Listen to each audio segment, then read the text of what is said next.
Ouais. Bonjour à tous, bienvenue à ce troisième vidéo concernant comment rebâtir sa confiance en soi. Et puis, Suzanne va débuter cette vidéo. Donc aujourd'hui, pour cette troisième clé pour rebâtir la confiance en soi, c'est le non-jugement. C'est quoi le non-jugement? Ben, c'est un état d'être qui est neutre, qui est ouvert, qui permet d'accueillir un peu tout ce qui se passe, mais aussi d'accueillir la confiance. Pourquoi? Parce que c'est impossible de retrouver la confiance tant et aussi longtemps que tu juges tes pensées, tes paroles, tes choix, tes actions, ton comportement. Hmm.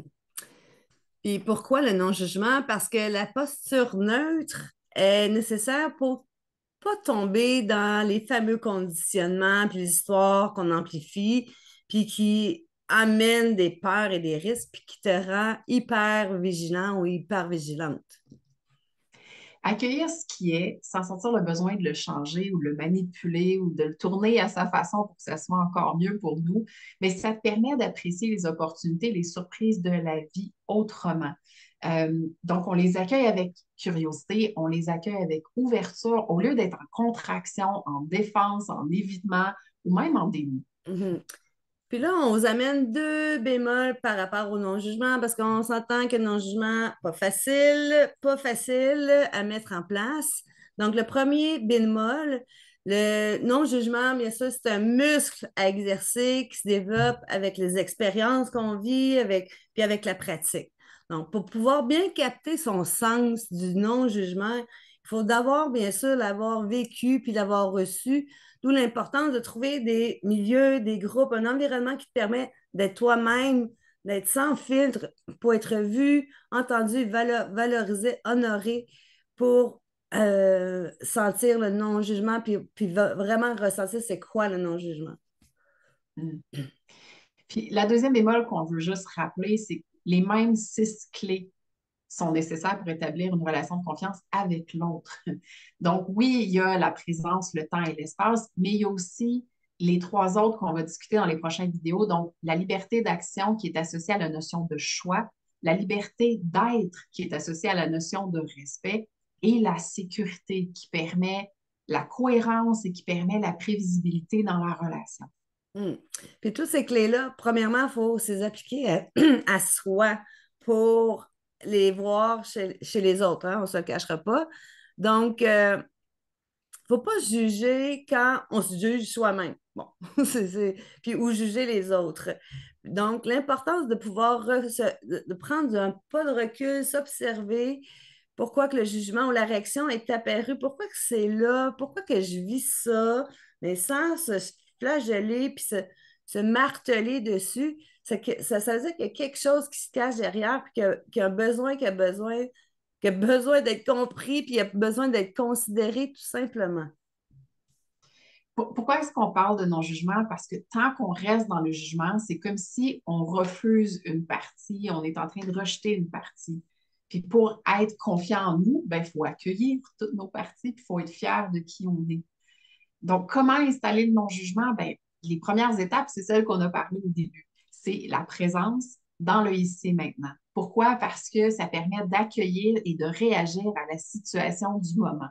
On est vraiment dans le ici et maintenant en train de réagir à ce qui se présente à nous, pas à toutes les imaginaires, à toutes les histoires, toutes les expériences. Maintenant, quand il y a une réaction, quand on a un jugement, quand on est en surréaction, en mouvement, puis des fois, on ne se reconnaît même pas, bien, il y a comme 3 étapes à installer. La première, c'est de valider les valeurs qui ont été réveillées ou brimées. Il y a quelque chose d'important qui a été oublié, mis de côté et qui veut être considéré. Donc, on n'est pas là pour tomber dans l'argumentaire, on n'est pas là pour tomber dans la défensive, on est juste là pour dire, OK, qu'est-ce qui est là que si je ne jugerais pas, me donnerait de l'information? Mhm. Le deuxième, c'est de choisir de respecter, de considérer l'ensemble des perspectives, l'ensemble de la situation, des éléments qui sont là. Chaque élément a quelque chose à voir avec la solution. Donc, on n'est pas là pour dénigrer ce que tu ressens et ce que tu vis, mais il y a quelque chose dans l'ensemble qui te permet de réagir autrement et que si on les considère, on peut trouver une solution encore plus intéressante pour l'ensemble, autant pour toi que pour les autres. Puis des fois, ben, cette discussion-là a lieu en tes parties de toi. Donc, de considérer l'ensemble de tes parties pour trouver la meilleure solution de tous, ben, c'est vraiment la clé. Et Hmm. la troisième étape, c'est d'oser la réaction en conservant un équilibre et une cohérence. Parce qu'on ne veut pas que tu aies une réaction qui n'est pas du tout toi. On veut que ça fasse sens avec qui tu es.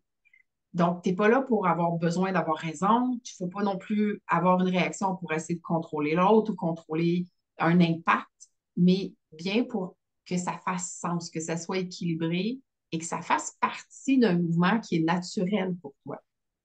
Hmm. Puis, petit rappel par rapport au non-jugement pour terminer cette capsule. Intégrer le non-jugement, on s'entend, c'est un challenge quotidien. C'est normal de ne pas pouvoir y accéder quand tu manques notamment de liberté d'être, de liberté d'action, de sécurité. Donc, c'est sûr, c'est très challengeant à ce moment-là.